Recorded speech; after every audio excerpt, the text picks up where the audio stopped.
Hello everybody, my name is Serenity and welcome to a new sort of type of video on the channel. I just got done watching Ephermal, the newest episode of Miraculous Ladybug, and I gotta say, it didn't strike the right chords with me. Just some things about it, most parts about it, just sort of made me feel like it just wasn't a good episode overall. And I just kind of wanted to go over my opinions today about it. As a longtime Miraculous fan, I've kind of just been conflicted about this entire season in general, so without further ado, let's kind of get into it. This video is gonna be unscripted because when I read scripts, it's just like blah, blah, blah, and I cut it out most of the time, but you can kind of hear me slip up in the videos where I have more of a script stuff going on, so we'll see how this works, and if y'all want to see more of these in the future, just let me know. With that out of the way, let's get into why I'm not a fan of Ephemeral. So the episode starts out with the Agrest heading over to this convention center, presenting something about Gabriel's 100th clothing line that celebrates, or rather is in remembrance of Emily, his wife, going missing. We all know she's in a coma, but the other people in the world do not, obviously. So they're heading over to do that, but Gabriel's like, oh, I feel a negative emotion, and it's that businessman dude that kind of goes around and just acts like a grumpy old guy all the time. He's the uncle of XY from that one episode about Kitty Section's music being stolen and all that stuff. So yeah, the angry businessman gets all, grr, I lost my coin to sewer and everything, and Gabriel's like, so son, you want to take over my entire presentation for me? You kind of don't have a choice. Do it for me, do it for your mother.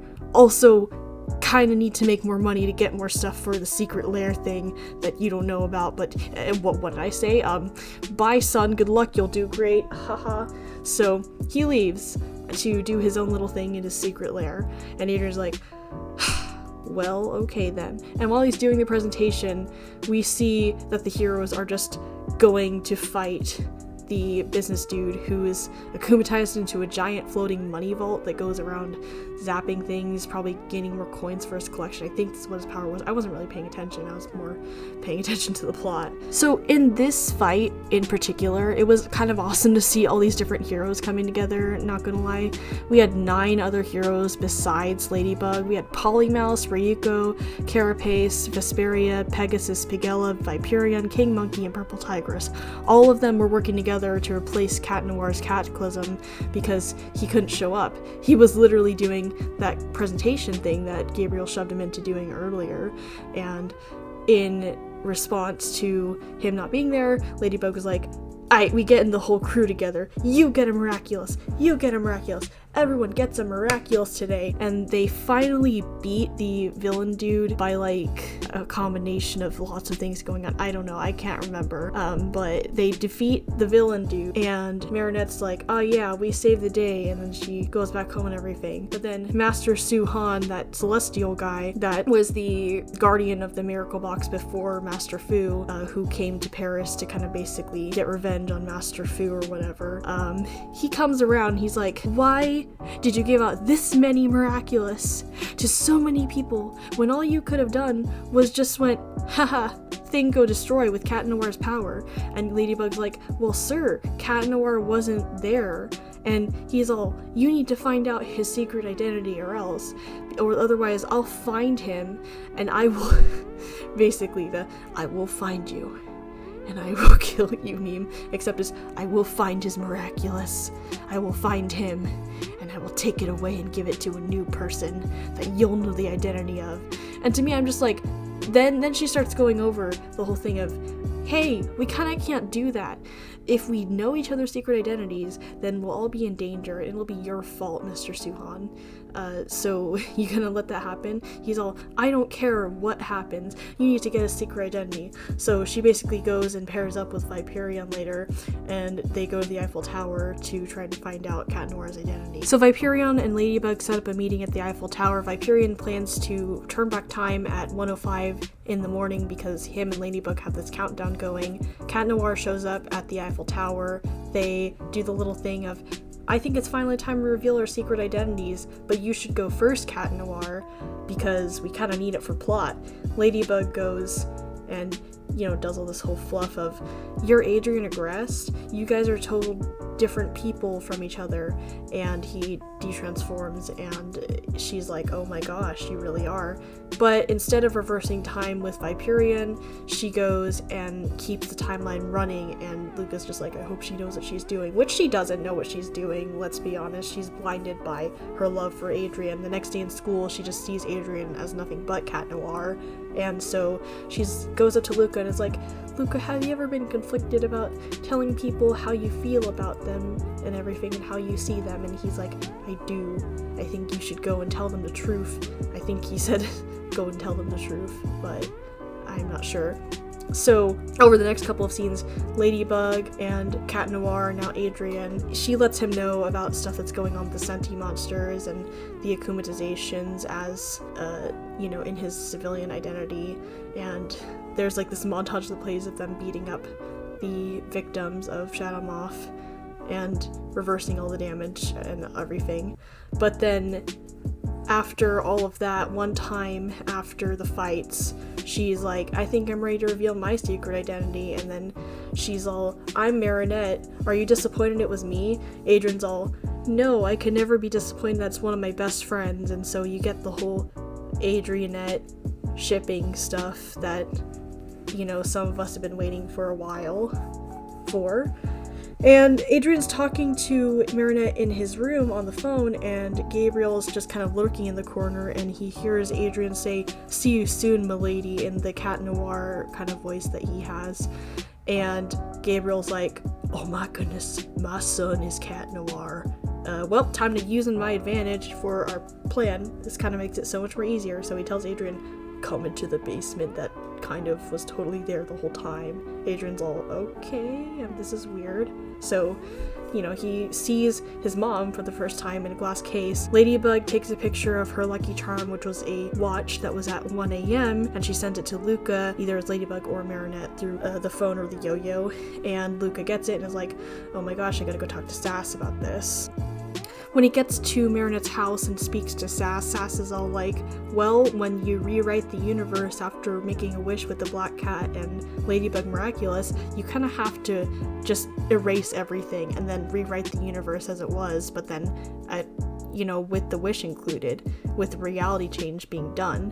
And Luke was like, that's not good. Can we, not have that happen? And then he showed Sass the picture of the Lucky Charm that's at 1 a.m. And Sass is like, oh, for convenient plot reasons, I can go back to any point in time that's been recorded.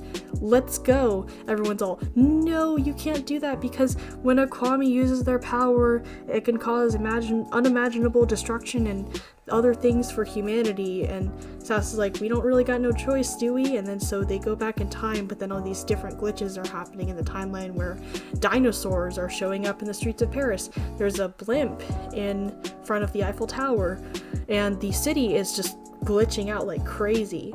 Also, on top of the Eiffel Tower, where Adrian and Marinette are as their superhero identities, I'm pretty sure that Jeanne of Arc, or Jeanne d'Arc, whatever, the historical figure that was important and it was written in as a miraculous holder of the Ladybug, shows up. So I guess that's kind of the excuse of how Ladybug was able to see a previous incarnation of Ladybug, or the Ladybug mantle. So that's kind of cool, I guess. But after that happens, Viperion shows up and is all, look, something bad happened in the past, or in the future, and I've come to fix it. Shadow Moth got a hold of your guys' Miraculous, so we kind of gotta fix this. Marinette's as Ladybug is all, alright, Sass, you used your power and that caused a catastrophe. Now we gotta go and sync up the clock on this satellite that controls all the devices in the world to get all of time synced together and fixed. I don't know how that works, but okay. So they go up to the satellite, they transform into their space forms and everything. They go and, do the status quo thing. Miraculous Ladybug, wow, everything's fixed, cool. And it's all fine. But then as they're falling back down to Earth, Ladybug and Cat Noir are just like, oh, it was nothing important that I need to talk to you about the Eiffel Tower at, after Cat Noir asks her, what do you want to talk about? And a little scene in this that I thought was a little bit more funny was that Cat Noir was singing a parody of Also Struck Zarathustra, which is a score of music from 2001 A Space Odyssey. I believe it was used in that, but, you know, because they were in space, it fits so well.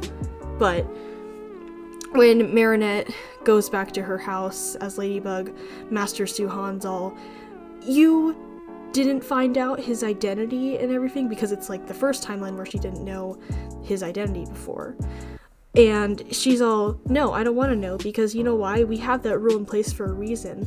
If one of us gets akumatized and, you know, we know each other's secret identities, we can betray each other, and you don't understand that. And then she was all, furthermore, you judge us by your fears and not, you know, our actions. So, you know, you've been doing nothing but telling us what we've been doing wrong and never giving us praise for what we've done right. You need to stop it.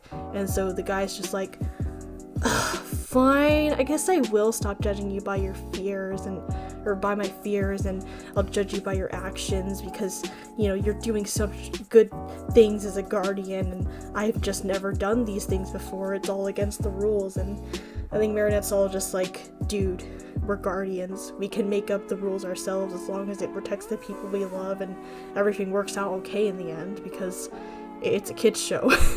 But yeah, overall, that was Ephemeral.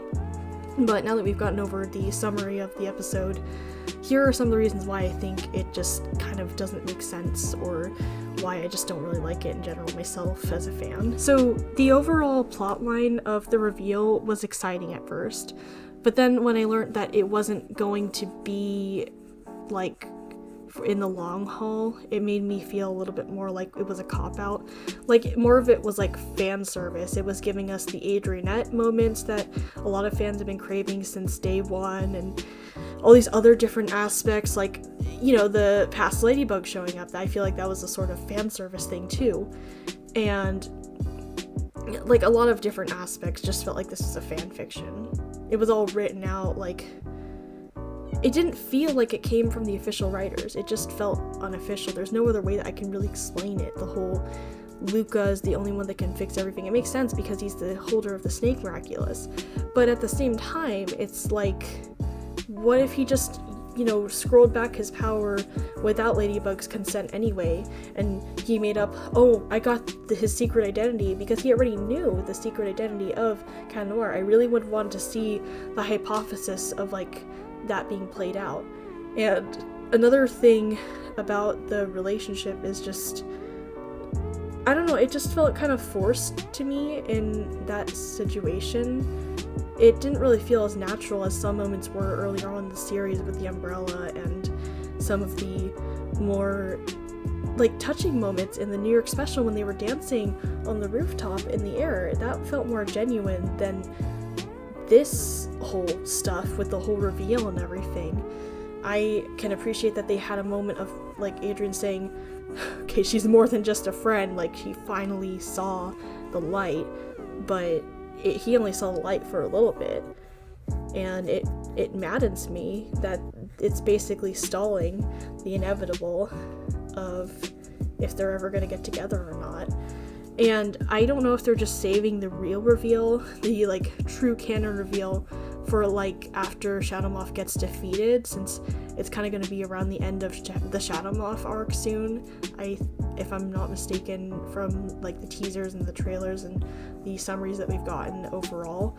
But this episode just didn't feel like it was a real episode. It just felt like something that was pushed out to please the fans and for no other reason. I'm glad they got into the mechanics of how certain powers worked, how the wish system worked.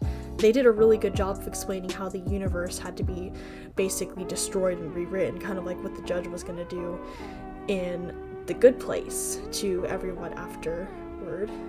Spoiler for The Good Place, I guess. Whoopsie.